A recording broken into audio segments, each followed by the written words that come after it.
Instructional technology ప్రపంచానికి మరియు audio visual AIDS యొక్క వినియోగానికి స్వాగతం. ఇక్కడ నేర్చుకోవడం పాఠ్య పుస్తకాలకు మరియు తరగతి గదులకు మించి ఉంటుంది.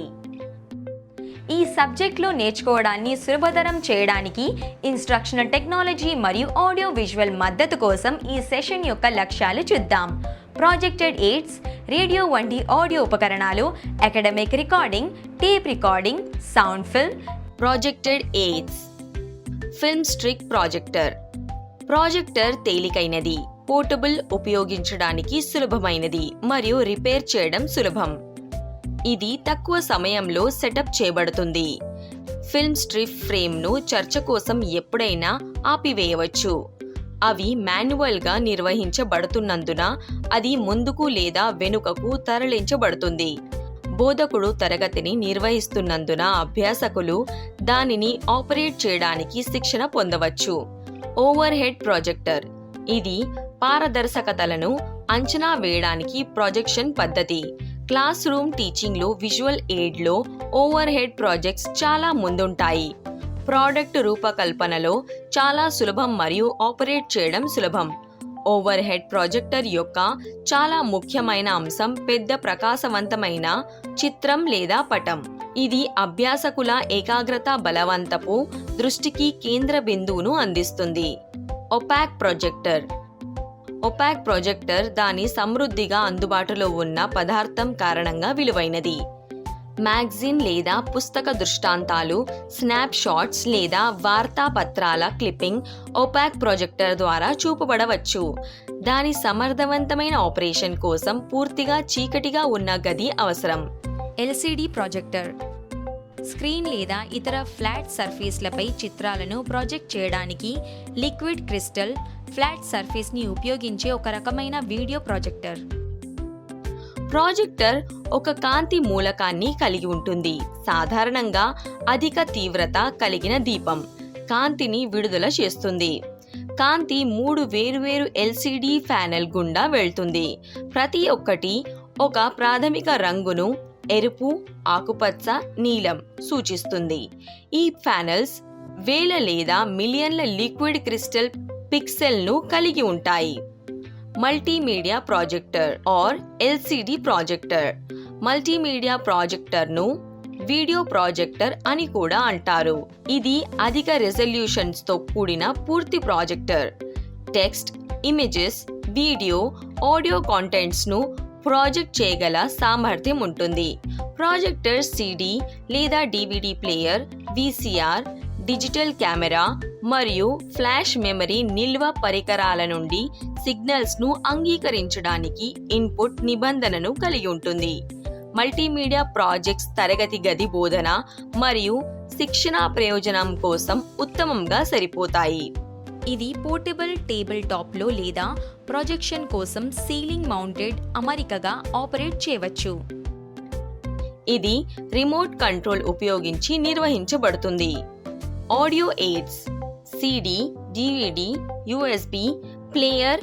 ఇవి ఆడియో సమాచారాన్ని ప్లే చేయడానికి ఉపయోగించే మోడర్న్ టెక్నాలజీ డివైజెస్ మరియు బోధనా సహాయంగా ఉపయోగించే వీడియో కాంటెంట్స్. రేడియో. రేడియో మరియు రికార్డింగ్ దాని అన్ని వైవిధ్యాలలో పూర్తి స్థాయి ధ్వనిని తీసుకురావడానికి వీలు కల్పిస్తాయి. మీడియాతో దాని సరైన వినియోగాలతో ఆకట్టుకునే మరియు వాస్తవికంగా ఉంటుంది. Use of radio. వినడంలో నైపుణ్యాలను పెంపొందించుకోండి. కొత్త జ్ఞానం యొక్క ఆసక్తిని మరియు విభిన్న వనరులను అందించడానికి ఏదైనా సమాచారం గురించి ప్రజలకు తెలియజేయడంలో సహాయపడుతుంది. సామాజిక సమస్యలపై దృష్టిని ఆకర్షించడం. విమర్శనాత్మక ఆలోచనను అభివృద్ధి చేస్తుంది. Principle and procedure for effective utilization of radio. బోధకుని తయారీ, విద్యార్థి సంసిద్ధతను అభివృద్ధి చేయండి. ప్రోగ్రాం వినడం, చర్చ మరియు దరఖాస్తు అనుసరించడం. లిమిటేషన్స్. ఏకాగ్రమైన శ్రద్ధ లేదు. One way communication. సర్దుబాటు. పునర్వినియోగం లేదు. ముందస్తు వినికిడి మరియు పునర్వినియోగం లేదు. పరిపాలనా సమస్యలు. Educational recording.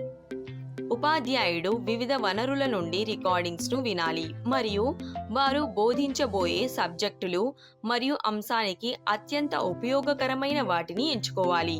భాషా అభ్యాసంలో రికార్డ్ చేయబడిన భాగాన్ని ఉపయోగించడం గొప్ప విలువను కలిగి ఉంటుంది. Types of recording: disc recording, tape recording, digital recording. Use of recording: వారి స్వంత భాషలో ప్రసంగ లోపాలను సరిచేయడానికి, విదేశీ భాషల్లో మంచి ఉచ్చారణ నేర్పడం, ఇన్స్టిట్యూట్లో కో-కరిక్యులర్ యాక్టివిటీస్ కోసం. అడ్వాంటేజ్ ఆఫ్ రికార్డింగ్: ఇది రేడియో యొక్క సమయ సర్దుబాటు సమస్యలను తొలగిస్తుంది. కోరిక మరియు బోధన అవసరానికి అనుగుణంగా ఉపయోగిస్తారు. రికార్డింగ్ విస్తృత శ్రేణి సహాయకరమైన మెటీరియల్స్ని అందిస్తుంది. సంస్థ వారి స్వంత రికార్డింగ్ కలిగి ఉండవచ్చు. యూజెస్: ఇది గతంలో చేసిన రికార్డింగ్ని వినడానికి ఒకరిని అనుమతిస్తుంది. విద్యార్థి వారి స్వరం మరియు వారి స్వంత పాఠశాలలో జరిగే సంఘటనలను వినడానికి అందిస్తుంది. టేప్స్ను ఉపయోగించడం ద్వారా భాష నేర్చుకోవడం సులభతరం చేయబడుతుంది. క్లాస్ వారి స్వంత గానం లేదా చర్చా ప్రోగ్రాంను టేప్ చేయవచ్చు మరియు వాటిని తరువాత మెరుగుపరచడానికి వాటిని వినవచ్చు. ద సౌండ్ ఫిల్మ్: శిక్షణ కార్యక్రమంలో చలనచిత్రం చాలా విలువైనదిగా ఉంటుంది, ప్రత్యేకించి ఏదైనా ఆపరేషన్లో కనిపించే చలనం. సరిగ్గా ఉపయోగించినట్లయితే అవి అభ్యాసాన్ని పెంచుతాయి మరియు సమయాన్ని ఆదా చేస్తాయి మరియు శిక్షణా కార్యక్రమానికి కావలసిన వైవిధ్యాన్ని అందిస్తాయి.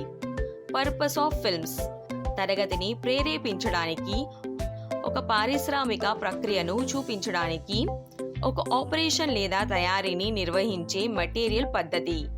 ట్రేడ్ స్కిల్స్ ఎలా అభివృద్ధి చెందాయో చూపించడానికి, శాస్త్రీయ సూత్రాలను వివరించడానికి, బోధనలో వైవిధ్యాన్ని పరిచయం చేయడం, తరగతి గది సుధారు మరియు గత విషయాలను తీసుకురావడానికి, శిక్షణా కార్యక్రమానికి అనుబంధంగా చేయడానికి. సైజెస్: తరగతి గదికి 8 mm, 16 mm, 35 mm, 70 mm films ఉపయోగించబడతాయి. ఫిల్మ్ యొక్క రీల్ తరగతి కోసం ఉపయోగించినట్లయితే గది సాధారణంగా 400 అడుగుల పొడవు ఉండాలి. ఇప్పటి వరకు మనం నేర్చుకున్న దాన్ని రీక్యాప్ చేద్దాం. అంచనా వేసిన సహాయం, రేడియో వంటి ఆడియో ఉపకరణాలు, educational recording, tape recording, sound film. నేర్చుకోవడాన్ని సులభతరం చేయడానికి మరియు విద్యార్థులలో ఉత్సుకతను పెంచడానికి మనం టెక్నాలజీని ఎలా ఉపయోగిస్తాము అని మీరు అర్థం చేసుకున్నారని నేను ఆశిస్తున్నాను. మన తదుపరి వీడియోలలో మనం ఆడియో విజువల్ కంటెంట్ గురించి మరింత తెలుసుకుంటాము. అప్పటి వరకు జాగ్రత్త వహించండి.